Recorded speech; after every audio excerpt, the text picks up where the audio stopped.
Good afternoon. This is the Elliott Wave weekly update for the US dollar index being recorded on Saturday, August the 2nd at 2:30 p.m. Pacific Daylight Time. I am not sure that I've done a US dollar index update uh, for YouTube. Putting it on either of my channels here on YouTube. I'm not sure that I've actually done that. In which case, if this is the first one, I'm going to start with the largest picture that I have, which goes back, it begins, this chart goes back to February 2000. So we have a little bit over 25 years of data that we're looking for. And I have constructed this chart prior to today, so I was just updating it because I did have in the past where I had folks that were interested in the US dollar index, and I had published it to them. And updating this chart, I find it very important now with the dollar beginning to weaken again. And what we saw on Friday was a pretty hard hit from the dollar after reaching just above 100 or par for just moments, it seemed like, and then getting hit pretty hard on various various forms of news. And so the dollar, of course, is going to get affected by movement in other currencies, movement in many different markets, and for many different reasons, much of it being geopolitical or just plain political. So, with all of that in mind, I'm just going to present a technical picture for the dollar without any commentary about, gee, the dollar needs to do this or that or whatever, because that's too volatile. Anyway, so what I've got so far is that currently the market is dropping in a primary C wave down. And that follows along with here is the first primary A wave down. We had a primary B wave rally. So the primary A finished in 2008. The primary B wave finished in 2022. So that was a pretty long, it was about 13, 14 years that we had this guy. That's a pretty long, nice rally that we had in the dollar. Now, what does this portend for here? That it's been in force now for not quite, but in about a month. We will be in progress for 3 years that we've been working our way down. And I think there's quite a bit more to come. So we basically can say that the dollar is likely going to be declining for the foreseeable near term. Okay, so what do we have inside this primary B wave? There will be in the C wave, excuse me, what's going to be inside that primary C wave will be 5 waves of intermediate degree, of which 1 and 2 are complete. So we're in intermediate wave 3, and I can bring it down out of here. Let's bring it down to the 3-year weekly chart. And there you can see intermediate wave 1, intermediate wave 2. I could take this up to the 5-year, make it a little bit cleaner. There's intermediate wave 1, intermediate wave 2 of that primary C wave coming down. So then what we have here is we have for within intermediate wave 3 down, there'll be five waves of minor degree, of which I think we have 1, 2, 3, and 4 complete. And the 4 just actually completed on, well, it started on the 28th and finished on Friday. So because this is a weekly chart. So it reached its high last week and then dropped to the low pretty dang fast before actually catching some up breeze and picking itself up off the floor, so to speak. Now, what does it tell us? I think there's more to come. I'm going to bring it down to the daily where we can go inside this whole third wave down. And what we can see here, we have minor wave 3, A, B, C up, minor wave 4, and you're going to see right there, August the 1st, that was Friday, we reached a high at 100.257. and a low of 98.611, picking it up just a little bit to finish the day at 98.685. Quite a strong decline. Now, part of that may have been going on geopolitically, part of that may have been political, part of that might have been due to the tariffs, so all many different things that we can say were contributing to the dollar decline. I happen to be of the opinion that just from my own research and study that there are several players out there that are looking to dethrone the US dollar as the international currency of reserve for international trade. That has not occurred yet, but I think that it's in the works. And so that would be China, Russia, a couple other players might be looking to do that. In fact, there's this little piece of news, Trump and the dollar um, are doing something we saw just before the October 1987 stock market crash. That's an interesting article. And see, I'm going to just take that and put it over here so I can read it later. Now, um, anyway, interesting article. If you get the news wires, this is on Market Wire or Market Wire, Market Watch, and could be interesting. Right along with, there's another article out there that talks about the tariffs and are they good or bad for the economy and are they really producing the desired results or as they were before we started dismantling every trade agreement that the U.S. has been in, uh, was that really necessary? Is the United States really being put through as like, oh, you're just, we export so much more dollars than we take in, and that's just not really true.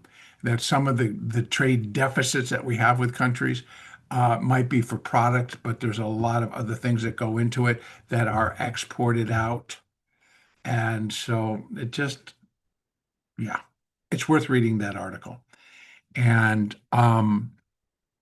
if you look at any of my other work, you might want to check out.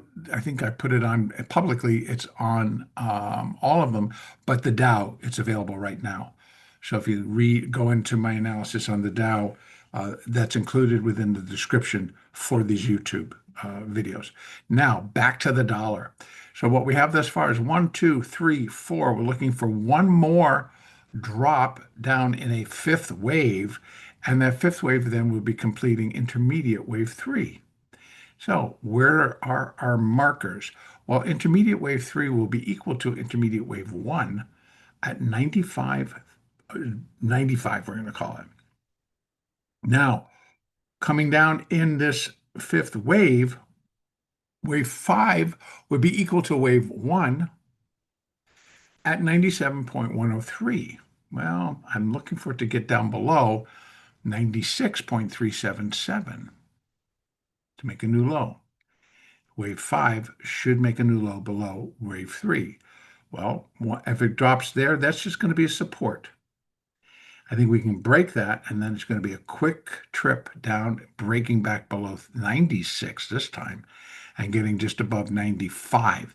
If it does hold there, the fifth wave also has the potential. So most common 97, where equality, that would be 97.103. Next up would be 1.618. And that's 90. It's kind of interesting because this is um, activate. Yeah, 95.093 would be 1.618. And then we have this at 95.077. So all in that hood where we could get the completion point for this small minor five and then the intermediate wave three. A break below there drops the dollar, I think, can drop very quickly below the existing low, which is right there, but it can go below that low and then zip very quickly down to 91.84. And then we're honing in on a 50% level for that primary C wave. And that, again, I'm thinking that it shouldn't get too close to that. Let me go all the way back out to my monthly. Should not get very close to that in terms of from here. when we're looking at this B wave to the C wave to come down and eventually get below the A wave. So primary, I don't think it could provide support, but I don't see it finishing this. I don't see this level finishing this. In fact, I'm going to go ahead and make some adjustments here and going to leave it at that 100 level for right now. We have support levels for the intermediate third wave at 80, 1.618, where wave 3 would be 1.618 times the length of wave 1, and that comes in at 85.722. 1.882 comes in at 81.725. I think those levels are possible if the dollar really starts to get hit really hard right now. And what could cause that is like we get an upset um, in yields and bonds, we get an upset in government, we get an upset in the markets. So a lot of things combined can add to the weakness that we're seeing right now, bringing it back down. Let's look at the 3-year. I actually think I'm going to be looking for that support at 95, just around 95 to kind of complete this intermediate third, and then we get a little bit larger of a bounce up. And that surprises me that this is way over here. Hold on.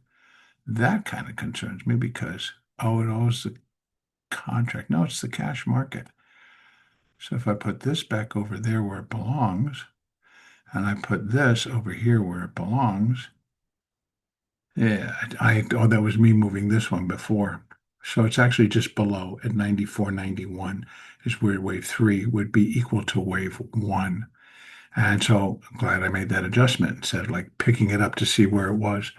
So 1.61895, and then 100% for the third wave, 94.916. That I think could be a zone for intermediate wave 3. A follow through stronger to the downside. If we get more days like we saw on Friday, then we might end up down at 91. But I'd be looking for this all to kind of hold and the market to give us a nice turn and get a little bit larger of a pop than we saw right there. And in which case, I think that this would be wave 3. We'd be looking for wave 4, and we're going to take our measurements from the top of wave 3 down to the bottom of wave 3. And I would think that either or here, I'm sure we could get back to at least 100, 101, possibly up to 102. So it could be a strong rally in the dollar before we turn around and slide back down lower. Now, continuation now might disrupt any rally attempts in the equity markets. And if you're listening or you watch my analysis in the equity markets, not that I am looking for additional downside. So the dollar might get caught up into some of that turbulence pushing the dollar lower. But as far as like a steep decline in the equity markets, not looking for that just now. I have an alternate account which would suggest that, but not for the dollar.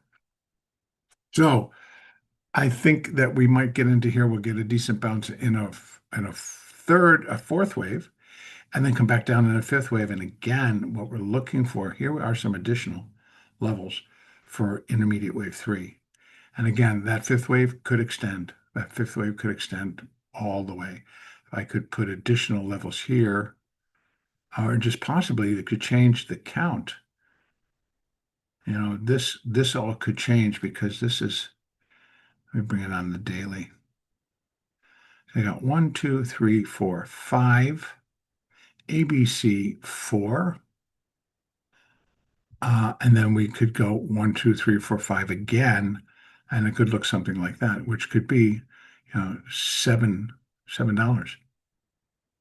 in or about. And if that's from here, then what we're really looking at is 93, 91. And that is all possible. That is possible. And then we stick in that wave 3, and then we come up in a 4, which would likely come back to here The lower we get, we're going to be looking for it to come into there. Again, as we've discussed, and it still applies just on an Elliott basis, that once we get wave three complete, we're going to look for wave four to come up and find its terminus, its endpoint within the fourth wave of one lesser degree. Since we'll be finishing intermediate, we'd be looking for that thing to come back into minor, which is right here. So we can come back towards 100. Okay, so, and then we get, excuse me, an intermediate fifth wave down.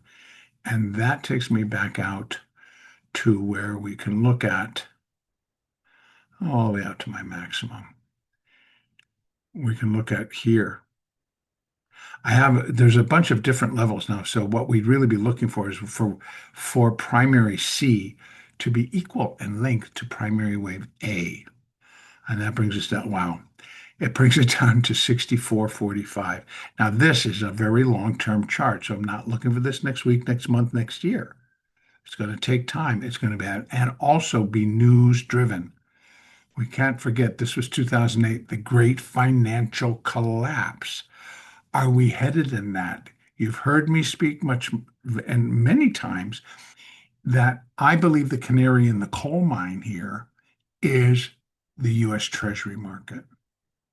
Now, dethroning the dollar is, of course, treasuries, but I think that could be a part of it. I think if I'm looking for a larger downside move in the U.S. Treasury market, which is that we have the yields will rise, the price of the bonds will drop. So that would suggest higher rates. And that's not something that the current administration really favors. In fact, they'd like to get somebody else in there who will do the president's bidding, but we'll see what happens on that front. In the meantime, I think that the Elliott picture, along with the market, are saying, nope, we're likely going to head lower. Now, we've been there. We've been there. We were down at 70.69 back in 2008. And we reached here 90, and then here was 91. So, yep, we're heading back to equal these levels. And I think we go further. But that may wait for the intermediate fifth wave down. All right. And that's really about it for the dollar, even on a short-term basis. Coming up to the daily, we can see that was a pretty strong. And so I'm going to be looking for follow through. We might get a little bounce, but I think we get follow through. And that bounce is going to come, here. Here we got 1, 2, 3, 4, 5. Maybe we get a little bit continuation on the downside. We bounce back. Don't think it's going to get too far above 99 at the moment before we come back down again and continue to finish this. Because if anything, on my hourly chart, I can open this up and say 1, 2, 3, 4, 5. I have wave one of the minor fifth wave. We do a wave two, come back up to here. Wave three would definitely be looking to get it down to here or lower. So this is all just the bigger picture and not necessarily the day-to-day. I may start doing that, but right now it just adds too much to what I'm already compiling. But this is kind of an introduction. That's what I'm doing this for, to kind of introduce the analysis on the dollar into all of my work that will now get published on a broader base. All right, I'm going to finish it there. I will keep an eye on it. If the dollar does something really needing to be updated, I will go ahead and put that update out.